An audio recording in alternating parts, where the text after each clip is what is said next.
Oi, gente, tudo bem? E aí, pessoal, tudo bom? Eu sou a Isabela Eu sou Ismael. e a gente está aqui para falar hoje sobre o desafio diligente. Esse ano a temática foi Benjamim.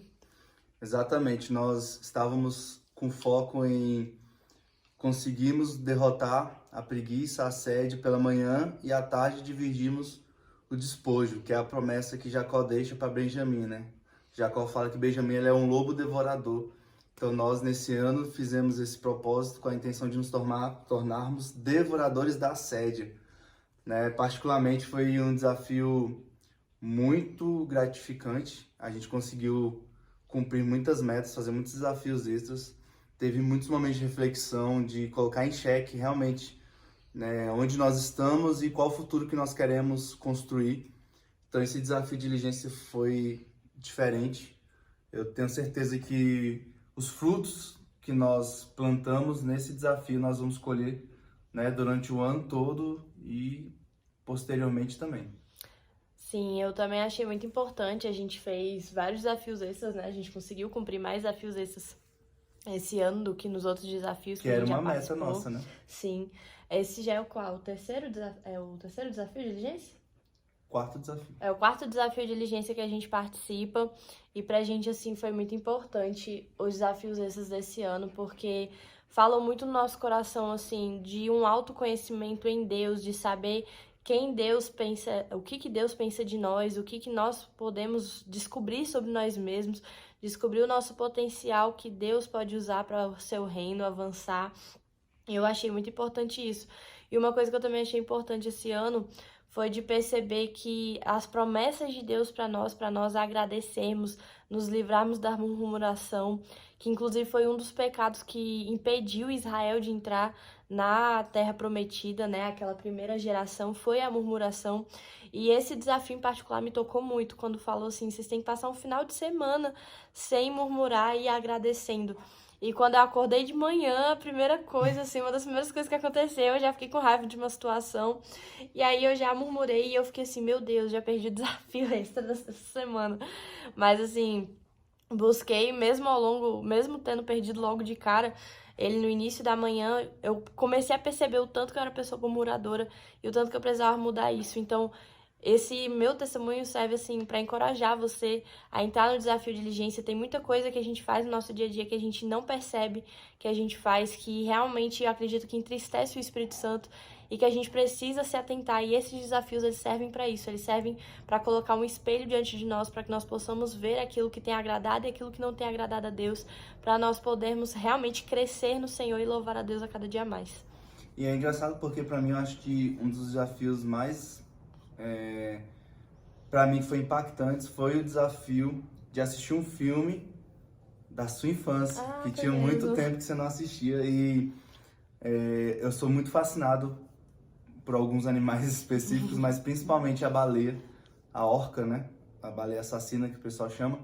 A orca, ela desde que eu vi pela primeira vez o filme do Free Willy, eu sonhava em ter um aquário gigante para ter uma orca, para ter, né, um melhor amigo. E revendo esse filme, né, tem muitos detalhes que eu não tinha apercebido a primeira vez que eu vi.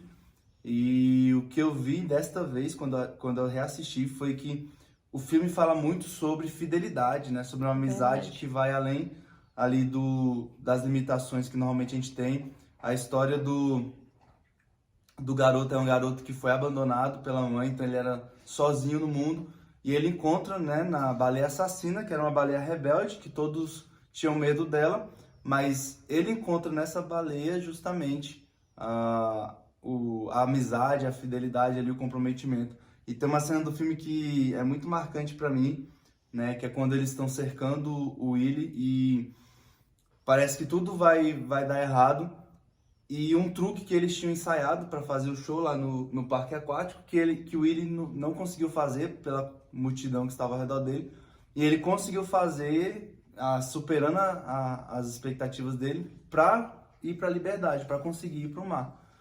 Então a gente vê assim que nada que a gente faz, mesmo que num primeiro momento não dê certo, aquela habilidade que a gente conquistou, aquela habilidade que a gente construiu, com certeza no futuro, em algum momento, vai ser útil para nós né? E pode até nos fazer alcançar coisas que nós não imaginávamos.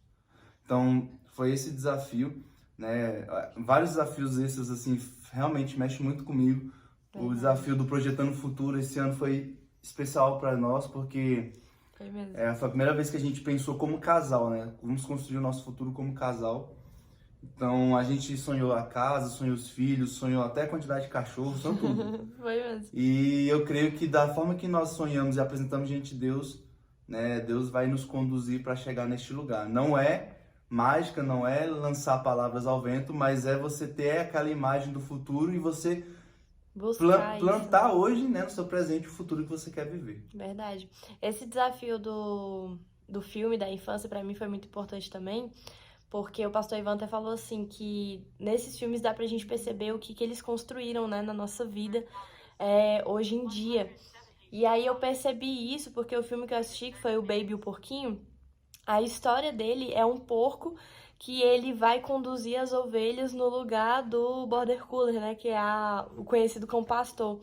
E foi engraçado porque a visão de liderança dos cachorros era virar para as ovelhas e dizer que elas eram burras, que elas eram inferiores, que eles tinham que liderar elas por opressão. Enquanto o porquinho, ele por não ter aquela altivez, né, dos cachorros de machucar as ovelhas, ele pediu para elas com gentileza. E aí ele fala para elas: vocês podem, por gentileza, entrar aqui no aprisco? E aí elas, assim, tocadas pelo carinho do porquinho, elas pegam e entram lá no cercado. E aí eu vi o tanto que esse filme impactou minha vida hoje, comigo adulta, eu fui perceber agora nesse desafio. Porque eu sou líder na nossa igreja, nós somos líderes na nossa igreja local, e eu vi que desde que eu entrei na liderança, eu entrei em 2018, eu tinha meus 18, 19 anos, eu fui ver que a minha visão de liderança sempre foi essa, foi de ir pela gentileza, nunca pela opressão, de realmente espelhar Cristo, essa parte gentil do Senhor. E aí eu vi que isso veio, na verdade, desde a minha infância, desde que eu era pequena, e que eu só fui perceber agora nesse desafio. Então foi incrível, pra mim isso foi incrível. É isso aí, galera. Então, nós, né, queremos convidar vocês a não perder os próximos desafios da Rede Insana. Todos eles são muito edificantes, né? Tá chegando aí o desafio 142 paternidade, dias os também, 142 né? dias. Dia 31 de julho. Né? Que são os desafios que acontecem agora na segunda metade do ano. Né? Vai ter o Enjuizado. Isso aí. Né? Que vai ser um desafio focado em Jesus. Então, eu tenho certeza que todos esses desafios, né? Uma frase que nós temos muito comum na Rede Insana é que desafios nos fazem crescer. Sim. Né? Desafios nos movem a sair dessa zona de conforto. Sim. Então, vem com a gente, creio que Deus ainda tem grandes coisas para fazer na sua vida e você, com certeza, assim como nós, vai enxergar esse caminho que Deus tem, né, colocado diante de nós para trilharmos. Um caminho onde nós não vamos esperar o futuro dar certo pela sorte, mas nós vamos batalhar para que o futuro seja aquilo que a gente quer. E que Deus vá à nossa frente, como foi com Moisés, né? Exatamente. Então, amém. Simbora. Vamos ver agora a transcrição.